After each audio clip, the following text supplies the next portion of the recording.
in a society with an infinite number of distractions, impulse control can become, well, a full-time job. But why fight that battle with yourself when you can outsource your self-control using so-called nanny technology? For example, the bad decision blocker that thwarts your attempts to drunk dial those you shouldn't be, let alone text or email. And let's say you have a tendency to drive faster when rocking out to some AC/DC.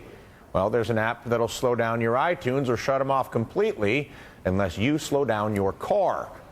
Joining us now, Ann Mack, Director of Trend Spotting at marketing company JWT. Also with us, comedian Dan Nainan, live from the big Consumer Electronics Show in Las Vegas. He's been using technology to keep himself in line. Dan, what's your impulse problem that you're trying to control here?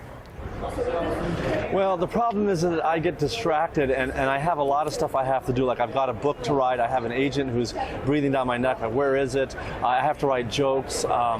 There's a million things I should be doing, but I get distracted, like watching football highlights or something. And so there's a lot of things that I waste time doing, and this software I got prevents me from doing that for 4 hours a day. So give me an example. How does this work?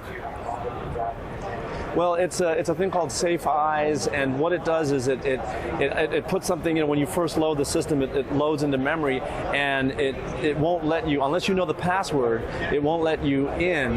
Now, it's designed really more for kids, and you know how they say kids are able to get around these things really easily. And you know, I used to be an Intel engineer, and I have not been able to get around the parental lock or whatever at all. Who has the password? Well, the thing is, believe it or not, I write out a really, really, really long, ridiculous password that's like 50 characters, and then I put it someplace where I can't get to it. I've even resorted to mailing it to myself, so I won't have it for a couple of days. All right. Now, and I'm not sure whether to be encouraged by something like this or deeply disturbed by the fact that it's come to this.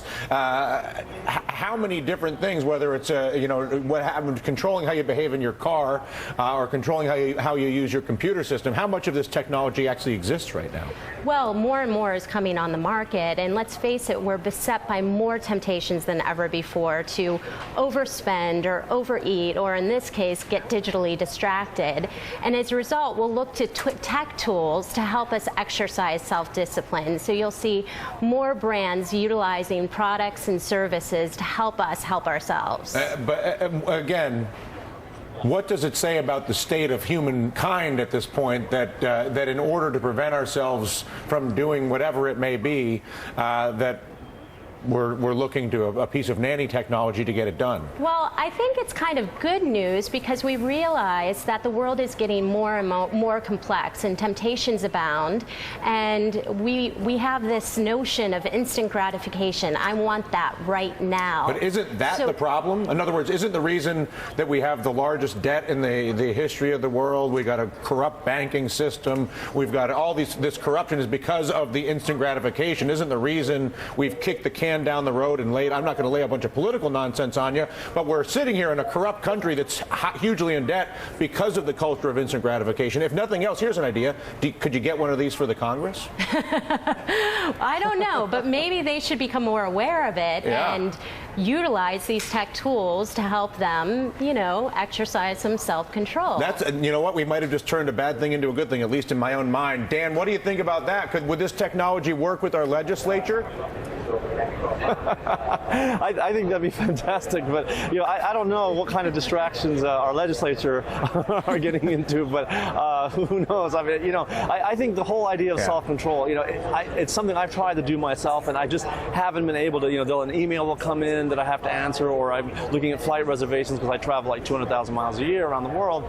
So I'm like, you know what? I just want to get off of that and just work on my book, work on my jokes, and do nothing else but that. Yeah, and the truth is, it does something like this. Because there are all the multitasking, people 12 creates a way to organize the workflow that protects you from the stimulation of the phone. But it's not just the phone anymore; it's all these different things. Definitely, because our attention spans are getting shorter. Our creativity suffers from it because we're constantly beset with all of these distractions. If you were to look, have you noticed, Dan, an increase in your output or your productivity as a result of using this? Absolutely. I mean, my goal was to get a chapter done a day, and ever since I started using it, I mean, I don't always get a full chapter because there's a lot of creativity involved, but yeah, I mean, I can actually sit for 2 hours and do nothing but work on the book, and then the second 2-hour period is do nothing but work on my jokes, and it's been fantastic. Absolutely. If you were to look, I was teasing about how I say, well, if you shouldn't drunk dial, or you want to drunk. What is the technology that protects individuals from that sort of absurdity? From drunk dialing, drunk texting, whatever it is. Yes, well, how does that work? There are applications called Don't Dial or beer or mail Googles. So you have to set this application, and if you don't want to dial someone, let's say an ex-boyfriend, sure, when you've gone out it's been drinking, a little, sure, you put that contact information in the application, and for a certain amount of time, you won't be able to dial that number. But do I have to breathe into a breathalyzer in my phone? In other words, is it evaluating my blood alcohol content? No, and it's just a certain period of time, up to 24 hours, and you won't be able to call that person. Could I do it at a recurring time interval, where between midnight and 4 a.m., for instance, you're not allowed to do it? Actually, an excellent idea. That's the right yes. time, right? But they don't have that. They might come out with that. All right. If there was one that you wish you had that you didn't, Dan, what would it be? Well, first of all, was it male Googles or male goggles? Goggles. Well, this is the thing. I don't male goggles. Okay, I thought yes. so. Now I don't drink, and I never have, so I've never had that problem. And I guess if you're saying the one thing I wish I had, another self-control issue you feel like you're suffering from, that you wish you had some of this technology to help you with.